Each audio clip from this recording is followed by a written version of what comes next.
React qui lance les serveurs Actions, ainsi que Radix UI qui est maintenant disponible sur Vue.js. C'est parti pour les actualités de la semaine du lundi 30 octobre 2023. Et cette édition est sponsorisée par AI Pricing Optimizer, qui est un projet que je lance moi-même actuellement en pré-vente. On en parle plus en fin de vidéo. C'est parti! Bonjour à tous, c'est Brian de DevTheory, la chaîne pour devenir et rester un bon développeur JavaScript.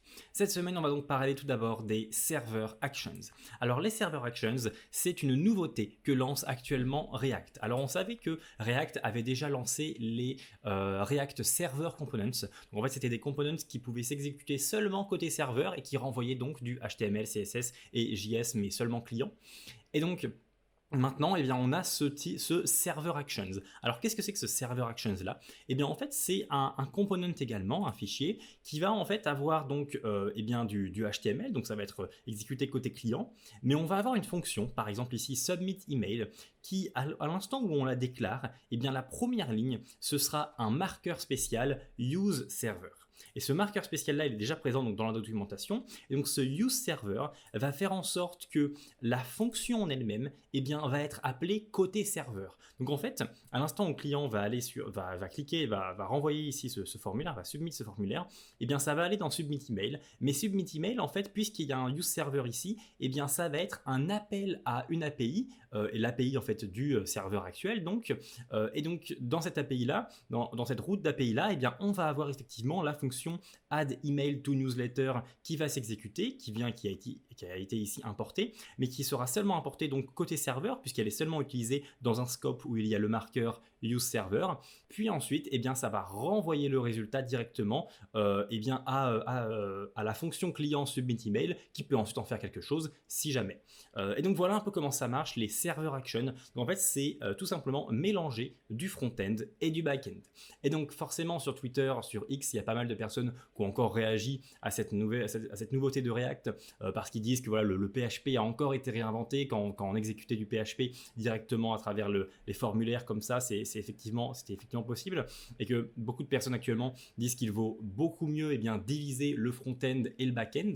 Alors bien sûr, c'est pas quelque chose que React va forcer, ils ne vont absolument pas forcer le fait d'utiliser ce marqueur use server un peu partout, mais c'est maintenant une possibilité. Alors sachant que c'est pas sur la nouvelle version actuelle de React, hein, c'est sur React Canary, donc la version un peu Edge où il y a toutes les nouveautés, etc. Donc c'est pas encore sur une version stable de React, mais ça devrait arriver puisque c'est une feature qui est actuellement assez importante. Donc qu'est-ce que j'en pense personnellement? Je pense que c'est tout simplement un nouveau moyen d'exécuter du back-end et ça de manière encore plus simple. Pour des développeurs full stack, donc à la fois front et back-end, et bien en fait c'est intéressant d'avoir ça pour lancer rapidement un projet. Pour des petits projets, je pense que ça peut être intéressant d'avoir un petit use server comme ça, mais il faut vraiment bien comprendre comment ça fonctionne parce qu'il ne faut pas se tromper sur la révélation de clés d'API ou quoi que ce soit. Donc c'est vraiment, je pense, pour des petits projets où ça peut être intéressant, au lieu de créer un nouveau fichier, une route d'API, etc. On fait simplement un petit use server, je trouve ça intéressant, mais à l'instant où le projet va devenir un petit peu plus grand, où il va y avoir vraiment une séparation nécessaire entre le front et le back-end, soit parce que c'est plus simple au niveau des responsabilités, soit parce que c'est différents postes, il va y avoir un développeur front et un développeur back, eh bien effectivement ce use server là n'aura plus d'utilité. Mais je trouve qu'il peut avoir une utilité pour des petits projets, et donc voilà, je ne vais absolument pas cracher sur ce use server comme il y a pu avoir sur Twitter, mais néanmoins voilà, je pense pas qu'il faut l'utiliser, je pense qu'il faut l'utiliser simplement au départ d'un projet où c'est seulement un développeur, et après coup l'enlever, car je pense pas que c'est maintenable sur le long terme d'avoir ce genre de features. Voilà tout concernant ça.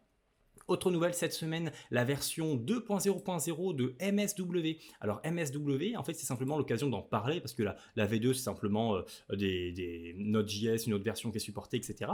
Donc, Mock Service Worker, qu'est-ce que c'est que ça? Je n'en avais jamais parlé, en fait, je me suis rendu compte sur les actualités de la semaine, donc c'est l'occasion.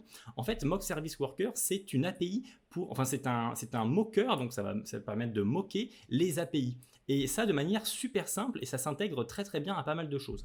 Donc là par exemple on a un fichier mock.js et en fait on va créer des handlers dans ce fichier là. Et des handlers en fait ce sont des routes d'API externes qui vont en fait être gérées donc par mock service worker et non pas par la vraie route. Donc ici on va dire que tous les appels donc vers acme.com/product/ un ID, et bien en fait tous ces appels-là vont renvoyer une réponse en JSON avec l'ID qui est effectivement le paramètre de l'URL et le title qui est toujours celui-là et le price qui est toujours celui-là. Donc ça permet en fait d'exécuter des tests unitaires avec une API donc qui n'est pas pour de vrai appelé et également en fait d'avoir un front-end qui peut se créer sans que le back-end soit déjà créé par exemple. Donc on pourrait faire ça, on pourrait moquer notre propre API interne le temps qu'elle se crée ou simplement pour du front-end pour voir les différents états d'exécution, mais aussi donc pour des tests unitaires. Et donc ça c'est vraiment super intéressant je trouve et ça s'intègre très très bien à pas mal de choses. Par exemple la Vitest, je me souviens que moi je l'avais déjà utilisé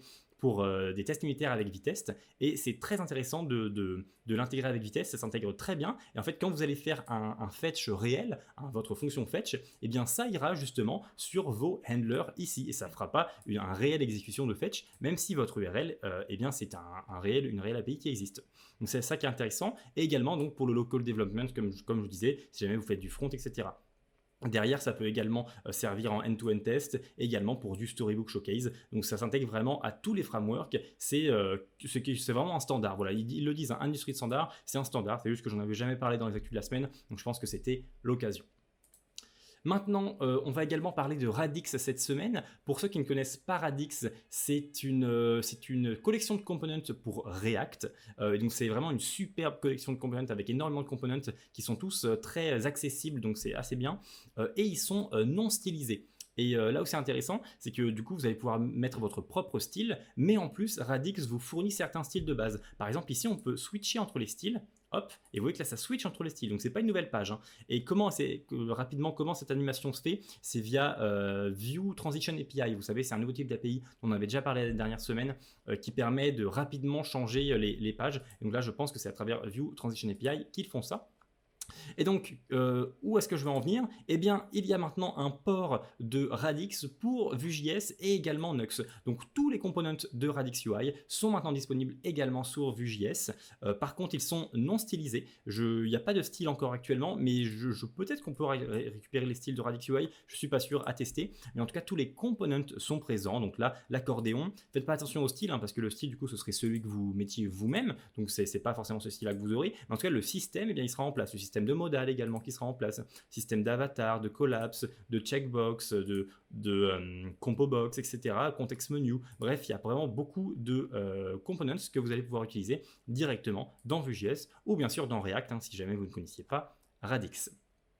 Dernière chose pour cette semaine, donc c'est ce que je vous parlais en début de vidéo, AI Pricing Optimizer. Alors qu'est-ce que c'est que ça? C'est un nouveau projet que je lance, alors je l'ai fait assez rapidement parce qu'en fait il est en pré-vente actuellement. À quoi il sert? Eh bien en fait il va servir à optimiser le pricing, donc votre page un peu de prix, votre page slash tarif, votre page slash pricing, si jamais vous avez un service ou un produit que vous vendez. Effectivement moi j'ai souvent du mal à pricer les choses ou alors à optimiser pour là je mets un 99 à la fin ou je mets quoi que ce soit. Il y a pas mal de pricing stratégies qui existent en fait au niveau des recherches académiques qui ont été faites. Et donc ce que je me suis dit, c'est que je vais fine-tuner, donc je vais entraîner une IA sur tous ces papiers de recherche spécialisés sur le pricing et ensuite je vais lui donner tout simplement une page web d'un tarif et ensuite il va donc me donner des insights, donc des actions, des recommandations pour changer exactement certaines choses. Et donc c'est simplement ce que j'ai fait, c'est ce que j'ai fait d'ailleurs ce week-end, parce que j'ai eu l'idée la semaine dernière, donc ce week-end samedi, j'ai validé les points techniques, c'est dans cette vidéo-là, ce petit loom-là que j'explique la validation technique qui a été faite, et ensuite, donc hier, dimanche, eh bien j'ai fait cette petite page web à travers un template bien sûr, hein, j'ai pas codé tout ça à la main, et donc concrètement comment ça marcherait le système, parce que c'est pas encore créé, c'est simplement en pré-vente, il y aurait simplement à mettre l'URL de votre page de pricing, donc votre page tarif, ensuite moi je viens récupérer le contenu textuel. Ensuite, je viens donner ce contenu textuel à une IA qui va extraire tout le pricing réel sous forme de JSON. Ensuite, je réaffiche ça à travers des jolis champs, etc. à l'utilisateur pour qu'il confirme que effectivement c'est bien tout bon, les informations sont correctes. Et ensuite, une fois qu'il confirme ça, eh bien j'envoie ça à l'IA qui a été entraînée par rapport aux papiers de recherche, etc. spéciaux par rapport au pricing. Et ensuite, eh bien, ça vous donne donc des insights, donc des recommandations personnalisées pour votre pricing. Et par exemple ici, pour le pricing, je l'ai utilisé notamment pour un insight particulier qui est justement le fait de mettre un 9 à la fin, ou le fait d'avoir un prix précis, ou le fait d'avoir un prix arrondi. Et en fait, au départ, j'avais mis $29, $49 ici, et ici 49 et 99. Et donc l'IA m'a dit en insight que effectivement il valait mieux mettre des chiffres ronds, ici donc 30$, 50$, parce que ça faisait encore en sorte que le pricing soit perçu plus professionnel et plus qualitatif.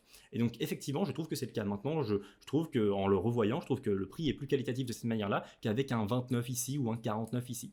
Et donc voilà, c'est ce genre de petit insight-là qui permet d'augmenter les taux de conversion par rapport à votre page pricing que j'ai envie de faire. Et donc actuellement, c'est en pré-vente. S'il y a, je pense, une dizaine de ventes, je vais pour de vrai construire le projet. Et s'il n'y a pas une dizaine de ventes, alors je rembourserai totalement l'argent à tous ceux qui ont payé.